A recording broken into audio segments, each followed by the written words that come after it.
So a man planted a vineyard. We discussed this in Sunday school. How long do you think that took? We guessed 2 years. Everything that goes into it, and the fact that the first season doesn't bring grapes. We talked about that in Sunday school. I didn't know that, but Wikipedia might tell you such a thing. He put a wall around it, dug a wine press, and built a watchtower. Now, some things are all business. Some things are all emotion.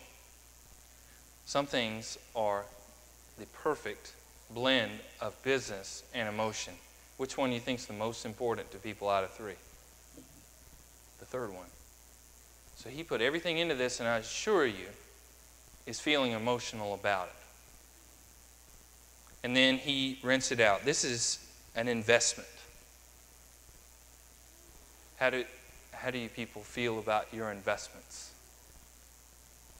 Not how do you feel about the current nature of investments, but how do you feel about your personal investment? I have yet to do a ton of that, but if I were to do it, I'm sure I would care about it a great deal. That's the way you got to think about this. This is his investment. He poured everything he had into it, and so it's kind of his baby. And it's also the lifestyle of his individual life and his family, and could potentially be his retirement. That's how he feels about this place.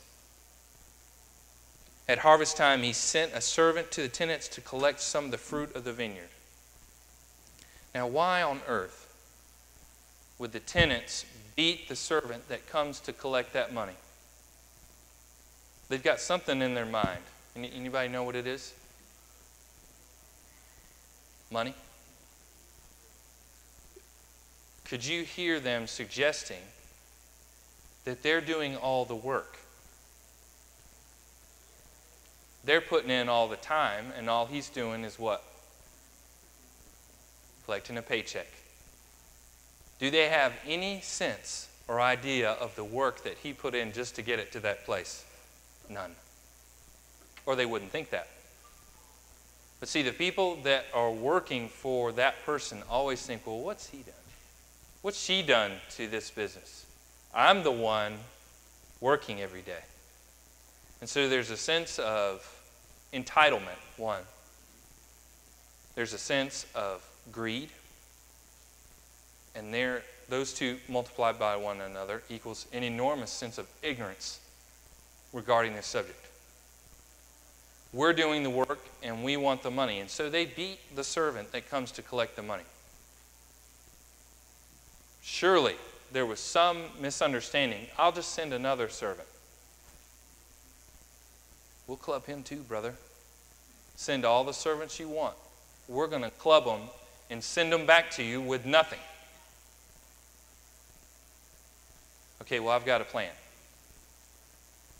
These are just lowly servants that are going to collect this money.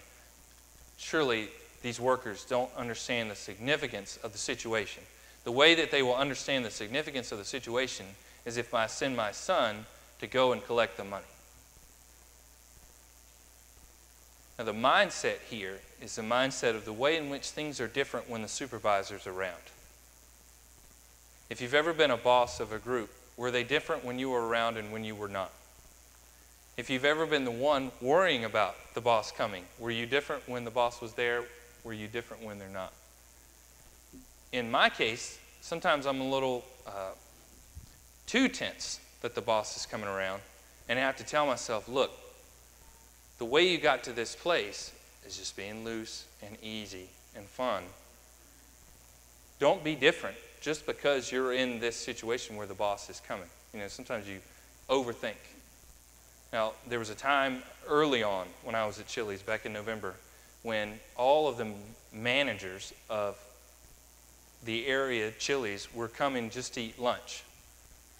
And normally a person who is I'm kind of her co-pilot at lunch. She wasn't there that day. So guess who's flying the plane? Me. Guess who doesn't know necessarily how to land the plane? Me. So the 7 managers of the Chili's are coming to eat lunch, and I have to serve them. Now, would you just normally put out the forks and the napkins and the drinks, just like any other person. It seems like that'd be the easier way to do it. Or you could panic, leave your pamphlet back at the register because you were trying to get the register ready, and I don't have my pamphlet. We'll say I was proficient. That's probably the best that I did. I wasn't really great, and I wasn't really terrible. And I could have just been friendly with them, and that would have been the thing I could have done with them. But I panicked when they were coming. So I was just robotic and mechanical. He thinks, I'm going to send the son, the heir to this vineyard, and the people will tense up a little bit, pay him a little bit more attention, and do the right thing. What do they say to themselves? Look at the scripture in your bulletin. This is our chance. Not this is our chance to lock it up and get it right and make sure everything's in order and give him his money. This is our chance to own this thing. If we take out the son, then we can have it. This is ludicrous thought, but very human. We can understand it because we've done it in some form or another, where we just kind of want to ignore the rules and do whatever we wanted. Now, what sparked me to look up this scripture? We started coming up with a wedding policy. And beyond that, we had a policy for just using our building in general. And to be honest, I brought the policy up here and left it, but I knew one of you would have it. I want you to listen to this.